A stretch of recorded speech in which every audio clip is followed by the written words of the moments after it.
Hello everyone, welcome back to our channel. In this video, we will learn how to upload files or folders on Google Drive.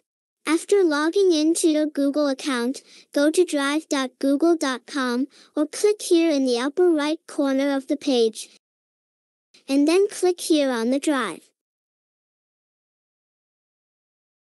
In the upper left corner, click plus new, and then click File Upload or Folder Upload. Select the file or folder you want to upload, and click Upload.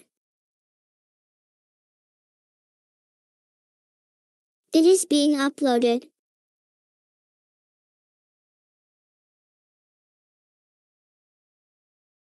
The upload is complete. Now we can check it by clicking on the folder.